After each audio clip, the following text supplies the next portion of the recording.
नमस्कार दोस्तों। कुछ दिन पहले आप सभी लोगों ने छत्तीसगढ़ हाईकोर्ट का एग्जाम दिया था, जिसमें छत्तीसगढ़ हाईकोर्ट ऑफ छत्तीसगढ़, जो कि 7/2023 का एडवर्टाइजमेंट था। और इसका फॉर्म आप लोगों ने 31/10/2023 को भरा था, जिसमें 143 पोस्ट थे लगभग। इसका जो है 143 पोस्ट बढ़ करके 157 पोस्ट हो गया था। यह वैकेंसी जो है कितना हो गया था, 157 आ गया था। और 15 मार्च को एक अपडेट आया था जिसमें 143 पोस्ट से बढ़ करके 157 पोस्ट हो गया था। अब मैं ये बताना चाहता हूँ, तो असिस्टेंट ग्रेड 3 सहायक ग्रेड 3 का यह वैकेंसी में पात्र और अपात्र की सूची आ गई है। आप सभी लोगों का रिजल्ट आ गया है रिटर्न एग्जाम का। तो रिटर्न का रिजल्ट तो आ गया है, जिसका आप लोगों ने 28/7/2024 को अपने एग्जाम दिया था। तो इसके बारे में अभी पात्र पात्र की सूची में आपको बता देता हूं। देखिए, दिनांक 7/12/2024 को अटल बिहारी वाजपेयी विश्वविद्यालय बिलासपुर, रिपीट कर रहा हूं, 7 दिसंबर 2022, 7 दिसंबर 2022 को आपका क्या होगा, द्वितीय चरण की कौशल परीक्षा होगी। आप लोगों ने रिटर्न निकाला है जिन विद्यार्थियों का, उसका लिस्ट सामने है, ये सब आप देख सकते हैं। मैं यह लिस्ट आप लोगों को टेलीग्राम चैनल और व्हाट्सएप चैनल पे आप शेयर कर दूंगा, वहां से आप ले सकते हैं। जिसमें कितने लोग क्वालिफाई हुए हैं, 1787 लोग अभ्यर्थी जो हैं इस पोस्ट के लिए क्वालिफाई किए हैं। लगभग 157 पोस्ट है, मैं आपको बताया था, जिसमें 10 गुना लोगों को चिन्हांकित किया गया है। 10 गुना के हिसाब से 1570 होना चाहिए, लेकिन 1787 हुआ है। ऐसा क्यों? क्योंकि एक ही मार्क्स के बहुत सारे लोग होंगे, एक ही नंबर के बहुत सारे लोग होंगे, और उनका एज ग्रुप लगभग सेम होगा। इसलिए यह वैकेंसी 10 गुना से लगभग ज़्यादा है, 1787 वैकेंसी। और इस लिस्ट में आप नाम देख सकते हैं, मैं एक बार गो थ्रू होना चाहूँगा, आप थोड़ा स्टॉप कर करके या स्क्रीनशॉट करके अपना लिस्ट देख सकते हैं। बाकी यह हाईकोर्ट के वेबसाइट में भी है। इसमें टोटल 1787 लोग हैं, 1787 लोग हैं। यह लिस्ट तो बड़ा लंबा है ना। मैं उम्मीद करता हूं कि आप लोगों का नाम इसमें डेफिनेटली होगा। हाँ, यह जो है एप्लीकेशन नंबर है ना, एप्लीकेशन रोल नंबर, यह उनका नाम है, और यह उनके फादर साहब का नाम है, और यह उनका एप्लीकेशन एक्सेप्टेड या रिजेक्टेड का रीजन है, रिमार्क है ना, रिमार्क है। ये देखिए यहाँ पे रिमार्क किसी भी प्रकार का, ठीक है। यहाँ आपके फादर या मदर का नाम है, यहाँ कैंडिडेट का नाम है, और यहाँ एप्लीकेशन नंबर और ये रोल नंबर है। तो टोटल 1787 लोग हैं इसका लिस्ट में। आगे देखते हैं। अब मैं अपात्र की सूची भी आपको दिखाता हूँ। ये तो अभी तक 600 ही 1000 ही पहुंचे हैं। ये पहुंचे 1200 तक, 1400 तक, और ये 1600-1700 तक पहुंचने वाले हैं। ये हो गया आपका 1787। बलराम प्रसाद वर्मा जी, रजिस्ट्रार जनरल के द्वारा यह लिस्ट जारी किया 1787 लोगों का। 7/12/2024 को अटल बिहारी विश्वविद्यालय बिलासपुर में आप लोगों का कौशल परीक्षा है, सेकंड परीक्षा।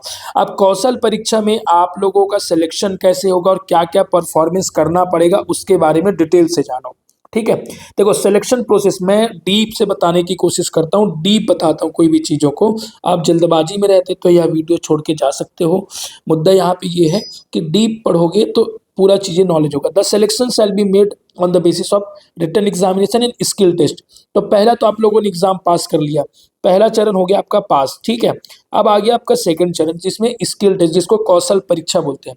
The examination shall B conducted in 2 phases. पहला फेज हो गया रिटन, रिटन में आप लोगों ने माइनस प्लस जो भी लाया, सिलेक्शन आपका हो गया, ठीक है।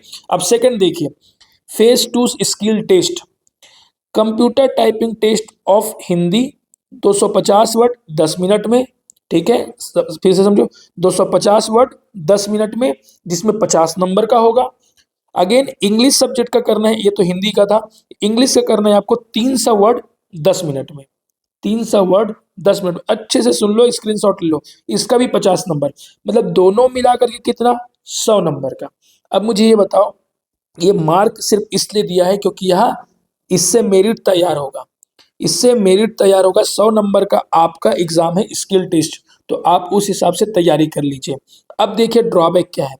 The typing test will be conducted in Ubuntu Linux, Libre Office और यूनिकोड फॉन्ट। ये 3 चीजों में होगा, आप अपनी प्रैक्टिस उसी अंदाज से करो। अगर कोई भी गलत होगा तो half marks to be deducted for each mistake, समझे। -1/2 एक नंबर नहीं, -1/2 आधा, ठीक है। आधा नंबर आपका डिडक्ट होगा अगर एक भी की डिप्रेशन, एक भी वर्ड गलत हुआ। जैसे गोइंग दिया है, आपने गोइंग की जगह में सिर्फ गो आई भूल गए और एनजी लगा दिए, तो ये गलत हो जाएगा, ठीक है। इसका मार्क्स कट जाएगा आपका। समझ आ रहा है ना? कोई डाउट हो तो पूछो। दूसरा चीज, to qualify this test the candidate has to secure minimum 20 marks in each typing test of out of 50। मतलब आपको इस 50 मार्क्स के एग्जाम में कम से कम आपको 20 नंबर लाना है, 20 नंबर लाना है। अगर नहीं लाओगे ईच में, मतलब आपको हिंदी में भी लाना है, ठीक है, और इंग्लिश में भी लाना है। दोनों टेस्ट में 20-20 नंबर लाना है। नहीं लाओगे तो आप फेल, ये समझ लो, नहीं लाओगे तो फेल, क्योंकि ये क्वालिफाई करना जरूरी है, क्वालिफाई करना जरूरी है। क्या समझे? फिर से बताता हूँ। 100 नंबर का आपका स्किल टेस्ट हो रहा है, 50 नंबर का इंग्लिश वाला हो रहा है, 50 नंबर का हिंदी वाला हो रहा है। कितना वर्ड मिनट डालना है? 250 वर्ड पर minute, word in 10 minute, 300 word in 10 minute. 10-10 minute में हिंदी में 250, इंग्लिश में 300, दोनों का मार्क्स है 50 और 50। समझ में आया? उसमें से आपको एक में 20 नंबर लाना ही लाना है। माइनस मार्किंग क्या है? Half, half marks minus marking है, ठीक है। यहां तक समझ में आया? आगे बताता हूं। The select list will be prepared on the basis of marks obtained in the phase 2. Phase 2 skill test and the marks obtained in the phase 1 written test will not be considered for preparation of merit list. यार यहाँ बहुत बड़ी बात बोल रहा है, ये पहली बार ऐसा हो रहा है मेरे ख्याल से एग्जाम में। फिर से सुनो और ध्यान से सुनो। The select list will prepared on the basis of marks obtained in the phase 2. phase 2 क्या है समझ गए? टाइपिंग टेस्ट, स्किल टेस्ट, ठीक है, समझ गए। And the marks obtain in phase 1 written test will not be considered for preparation of merit list. ये पहली बार हो रहा है कि रिटन एग्जाम को यहाँ पे क्या है, कंसिडर ही नहीं कर रहे हैं, सिर्फ क्वालिफाइंग के लिए था वो।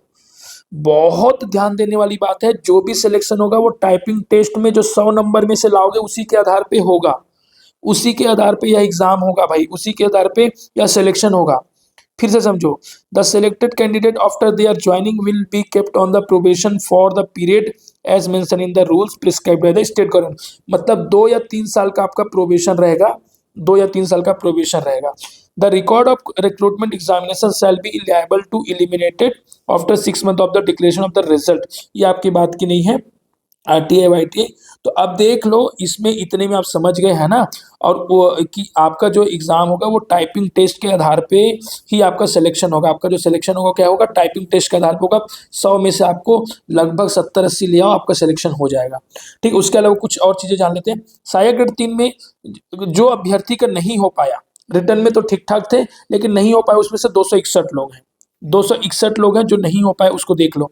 ये उनकी लिस्ट है, ठीक है, ये उनका लिस्ट है जो 261 लोग नहीं हो पाए, एलिजिबल हुए। या लिस्ट शेयर हो जाएगा दोस्तों, या पूरा PDF शेयर हो जाएगा, है ना। ये देख लीजिए, ये लगभग 261 लोग हैं। स्क्रीनशॉट वगैरह तो शायद थोड़ा स्पीड चला रहा हूँ, नहीं कर पाओगे, लेकिन हाँ आप यह PDF शेयर हो जाएगा। तो आप समझे कि नहीं? 143 पोस्ट था, उसमें से 157 हो चुका था। 157 में क्वालिफाइंग 1787 लोग लगभग किए हैं। 153 या 57 कुछ पोस्ट है। -1/2 माइनस मार्किंग है। 100 नंबर का आपका रिटर्न है, सॉरी टाइपिंग है, जिसमें हिंदी और इंग्लिश का टाइपिंग है। और मैंने आपको बता ही दिया, तनख्वाह इसका लगभग रहेगा 35,000 से 40,000 इनका तनख्वाह रहेगा, ठीक है। तो किसी भी प्रकार का कोई डाउट हो तो बताओ। बाकी शुभकामनाएं जिन बंदों का एग्जाम निकला है, और जिनका नहीं निकला है वो फिर से अपनी तैयारी दुरुस्त करें। CGPSC आपके हाथ में है और CGP की बहुत सारी वैकेंसी आने वाली है, ठीक है। Thank you so much.